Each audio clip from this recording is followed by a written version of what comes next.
నమస్తే, welcome to Sakshi cinema. This is Durga. Prabhas fans ఎప్పుడెప్పుడా అని ఎదురు చూస్తున్న క్షణం వచ్చేసింది. ఆయన నటించిన తొలి horror fantasy movie the Raja Saab ఎట్టకేలకు ప్రేక్షకుల ముందుకు వచ్చేసింది. ఇప్పటికే ఈ సినిమా నుంచి విడుదలైన టీజర్, ట్రైలర్ సినిమాపై భారీ అంచనాలను పెంచేసింది. ఇక దీనికి తోడు సినిమా ప్రమోషన్స్ కూడా గట్టిగా చేయడంతో రాజా సాబ్ పై దేశవ్యాప్తంగా హైప్ క్రియేట్ అయింది.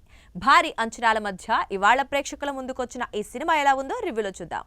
పాన్ ఇండియా స్టార్ ప్రభాస్ తో సినిమా అనగానే మారుతిపై సోషల్ మీడియాలో పెద్ద ఎత్తున ట్రోలింగ్ చేశారు. అయితే టీజర్, ట్రైలర్ చూసిన తర్వాత ట్రోల్ చేసిన వాళ్లే మారుతిపై ప్రశంసలు కురిపించారు. ప్రభాస్ ని స్టైలిష్ లుక్ లో చూపించడమే కాకుండా ఆయనలో దాగున్న కామెడీ యాంగిల్ ని చాలా కాలం తర్వాత మరోసారి బయటకు తీశాడని మారుతిపై పొగడ్తల వర్షం కురిపించారు. ఒక రకంగా ట్రైలర్ రిలీజ్ తర్వాతే ఈ సినిమాపై అంచనాలు పెరిగాయి.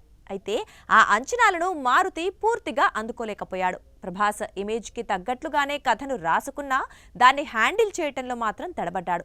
ప్రభాస్ ఇమేజ్ ని దృష్టిలో పెట్టుకునే కొన్ని అనవసరపు సన్నివేశాలను ఇరికించి అసలు కథకి అన్యాయం చేశాడేమో అనిపిస్తోంది. ఇక ప్రీ రిలీజ్ ఈవెంట్ లో ప్రభాస్ చెప్పినట్లుగా ఇది నానమ్మ మనవడి కథే. నేపథ్యం కూడా కొంచెం కొత్తగానే ఉంది. అయితే ఈ కథని గందరగోళం లేకుండా ఆసక్తికరంగా చూపించడంలో దర్శకుడు పూర్తిగా సఫలం కాలేదు.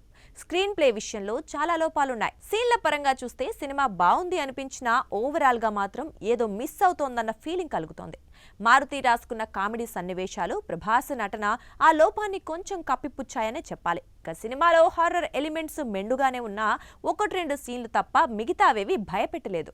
కమెడియన్ సత్య కోటలోకి అడుగు పెట్టే సన్నివేశంలో కథ ఆసక్తికరంగా ప్రారంభమవుతుంది. ఆ తర్వాత సాంగ్ తో ప్రభాస్ ఎంట్రీ ఉంటుంది. ఇక ఆ తర్వాత స్టోరీ కాసేపు నానమ్మ మనవడి చుట్టూనే తిరుగుతుంది. వీరిద్దరి మధ్య సన్నివేశాలు బాగుంటాయి. ఇక తాత కోసం హీరో హైదరాబాద్ వెళ్లడం, అక్కడ బ్లెస్సీ భైరవీలతో ప్రేమాయణం, ఇవన్నీ ఎంటర్టైనింగ్ గా సాగుతూనే మధ్యలో గంగరాజు పాత్రను చూపిస్తూ ఆయనకు తాతకు మధ్య ఏదో సంబంధం ఉందనే క్యూరియాసిటీని ప్రేక్షకుల్లో కలిగించారు. ఇక తాత నేపథ్యం చెప్పినప్పటి నుంచి కథనంపై ఆసక్తి పెరుగుతోంది. Kanakaraju, Gangadevi flash back episode బాగుంటుంది. ఇంటర్వెల్ ట్విస్ట్ సెకండ్ హాఫ్ పై ఆసక్తిని పెంచుతుంది.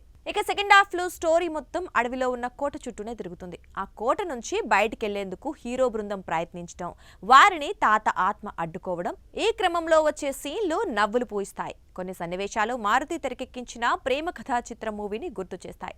హారర్ కంటే కామెడీ, రొమాంటిక్ సీన్లే బాగా పేలాయి. ఇక ప్రీ క్లైమాక్స్ నుంచి స్టోరీ ఇంట్రెస్టింగ్ గా మారుతుంది. ఆసుపత్రి సీన్ ఎమోషనల్ కు గురి చేస్తోంది. క్లైమాక్స్ కొత్తగా ప్రయత్నించారు. ఇంతకు ముందు వచ్చిన హారర్ కామెడీ సినిమాలకు భిన్నంగా ఈ మూవీ క్లైమాక్స్ ఉంటుంది.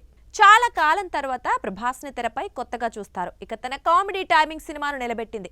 సీరియస్ విషయాన్ని కూడా కొంచెం వెటకారంగా చెబుతూ నానమ్మ కోసం ఎంతకైనా తెగించే రాజా సాబ్ పాత్రలో ప్రభాస్ ఒదిగిపోయాడు. ఆయన పంచులు, ఫైట్స్ అన్ని వింటేజ్ ప్రభాస్ ని గుర్తు చేస్తాయి. యాక్షన్ తో పాటు ఎమోషనల్ సీన్లలోనూ ఇరకతీశాడు. ఆసుపత్రి సీన్లో ప్రభాస్ నటన అదిరిపోతుంది. ఇక హీరోయిన్లలో మాళవికకు కొంచెం నిడివి ఎక్కువే. నిధి తెరపై అందంగా కనిపించింది. రిద్ధి పాత్రకు అంత ప్రాధాన్యత లేదు. నిడివి కూడా చాలా తక్కువే. ఇక నానమ్మ గంగాదేవిగా జరీనా తనదైన నటనతో ఆకట్టుకుంది. సంజయ్ దత్ కూడా చూపులతో విలనిజం పండించాడు. నటనకు స్కోప్ లేదు, కానీ ఎక్కువగా గ్రాఫిక్స్ లోనే ఆయన్ని చూపించారు. ప్రభాస్, శ్రీను, వీటీవీ గణేష్, సప్తగిరి కొన్ని చోట్ల నవ్వించారు. మిగిలిన నటీనటులు తమ పాత్రల పరిధి మేర నటించారు. ఇక టెక్నికల్ గా అయితే సినిమా బాగుంది. తమన్ మ్యూజిక్ సినిమాకు మరో ప్రధాన బలం. ఇక తనదైన బీజిఎంతో సినిమా స్థాయిని పెంచేశాడు అతను. పాటలు బాగున్నాయి, కానీ వాటి ప్లేస్మెంట్ సరిగా కుదరలేదు. సినిమాటోగ్రఫీ బాగుంది. ప్రతి ఫ్రేమ్ తెరపై రిచ్గా కనిపించింది. ఆర్ట్ వర్క్ బాగుంది. ఎడిటర్ తన కత్తెరకు బాగానే పని చెప్పాల్సింది. ఈ సినిమాలో అనవసరపు సన్నివేశాలు కూడా చాలానే ఉన్నాయి. వాటిని తొలగించి 3 గంటల 9 నిమిషాలున్న సినిమాను కొంచెం తగ్గించినా పోయేదేం లేదు. ఇక నిర్మాణ విలువలు చాలా రిచ్గా ఉన్నాయి. పీపుల్స్ మీడియా ఖర్చు విషయంలో ఎక్కడా తగ్గలేదని సినిమా చూస్తే అర్థమవుతుంది. సాక్షి టీవీ ప్రసారాలను నిలిపివేయడం చట్టరీత్యా నేరం. సాక్షి టీవీ ప్రసారాల కోసం మీ స్థానిక కేబుల్ ఆపరేటర్ను వెంటనే సంప్రదించండి. డిటిహెచ్లో, ఇంటర్నెట్లో కూడా సాక్షి టీవీ ప్రసారాలను వీక్షించవచ్చు.